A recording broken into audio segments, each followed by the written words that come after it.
Very Brady Christmas is the made-for-TV Christmas special involving the Brady family.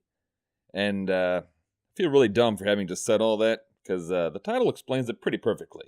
A Very Brady Christmas was released in 1988 and reunites the Bradys for the first and only time since the Brady Bunch was canceled in 1974. I mean, unless you count the Brady Bunch Variety Hour, or the Brady Brides, or the short-lived The Bradys that would be released 2 years later. Other than that, this was a very big event.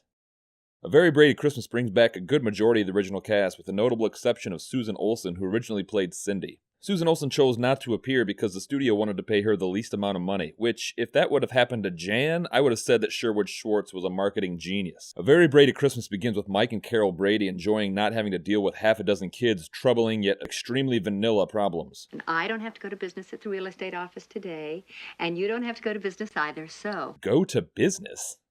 The hell are you talking about? I thought maybe you and I could do some business together here. Okay, she was building up to something, but it was still an awkward way to get there. Carol Brady excitedly calls all of her children and lets them know that she's planning a Christmas trip to Greece as a surprise for Mike. I never knew who Dad liked better, you or the Venus de Milo. Jan, what? Did Mike Brady's love for the Venus de Milo ever come up? Is this a thing, or is Jan just being weird? But in true sitcom fashion, Mike is planning a Christmas trip to Japan as a surprise to Carol, and he calls and tells all the kids, who all adopt the old, let's just see how this plays out method of dealing with problems. Oh yeah, and Alice is living with them again because Sam the Butcher left her for a younger woman. Dear Alice, I met a younger woman. Then one night, she asked me over to season her rump roast. Classic Sam. Oh, Sam, you dirty dog. You know, Alice is going through a painful divorce and is probably at the lowest point in her life, so the best medicine is to be an indentured servant for the wealthy couple that most likely fired her a decade ago. I don't know where my mind is. Yes, I do. It's with that butcher. You know, Alice's witty asides kind of don't translate very well when they're just masking the gut-wrenching agony she's feeling over her husband's infidelity. Christmas is coming, right? I'm gonna treat Carol to a trip to Japan. Well, I thought I would surprise Mike with a cruise to Greece. You know, Carol and Mike both know that Alice is going through some pretty devastating shit, so it's kind of terrible that they just flaunt this stuff right in front of her. Carol and Mike both go to the same travel agency at the same time to book 2 separate trips with money from the same bank account. And it is exactly like Gift of the Magi. Of course, the young couple in Gift of the Magi sold their hair and a watch to buy each other a comb and a watch chain, and the upper middle class Mike and Carol Brady each tried to draw thousands of dollars out of an account to travel the world in luxury. And yeah, it's the same exact story. Alice, what do you think? Greece or the Orient? Can I skip this question and go right to the bonus round?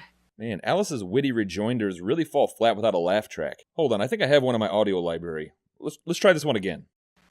Can I skip this question and go right to the bonus round? Oh, that's better.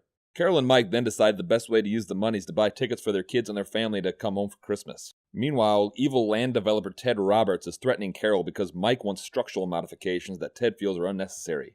Ted threatens to go with another architect, and Mike Brady just bounces. There are other architects in town. Be my guest. You can't threaten Mike Brady, piece of shit. We then get a quick glimpse into the lives of the Brady children, and for the most part, these characters are on a pretty logical path considering their personality types.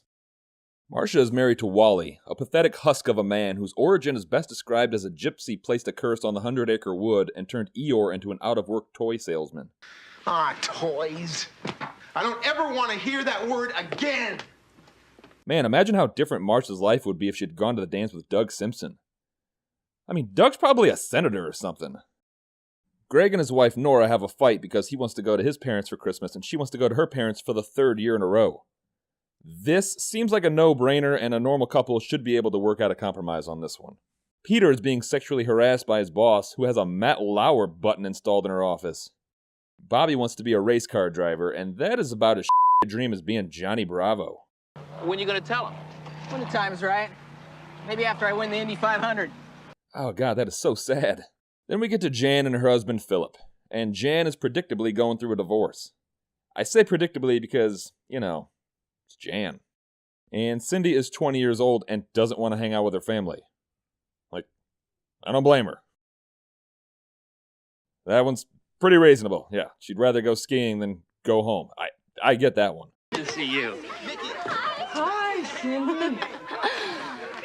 How did you get to be so tall? How the hell did the writers miss the golden opportunity to say something like, "Oh, Cindy, I hardly recognize you"? It's right there. So the whole gang is finally together and, oh god. Sorry guys, time to stop having fun. Jan's here. Okay, hit the lights, Phil. Philip. Man, Philip is like, I'm out of this family in a few days and I am all out of to give. I'm finally getting to meet all of you. Let's see if I make any mistakes. Greg and Bobby, Marcia and Jan. Dopey, happy, and bashful. Hey, his name isn't Dopey, it's Wally. And he just lost his job. You leave him alone. Too quiet. Gives me time to think about losing my job. When I think about losing my job, I worry. When I worry, I get nervous. When I get nervous, I start grinding my teeth. And so then I start thinking about the bill he's gonna send me and how I'm gonna pay for all that dental work. And it's dental work I wouldn't need if I didn't start grinding my teeth because I was worried about my job that I lost in the first place. Jesus, Wally, these are your daughter's formative years and you were painting an everlasting picture in her mind about what a loser her dad is. So, Peter, is the night shirt like for convenience? Like if you have to go to the bathroom in the middle of the night? Or is it purely a comfort thing? So they've got about a whole full season's worth of plot lines to resolve, and they managed to cram it all in about 90 minutes. It's very impressive. And at dinner, everyone just comes clean about their issues and just revolving doors the crap out of these things.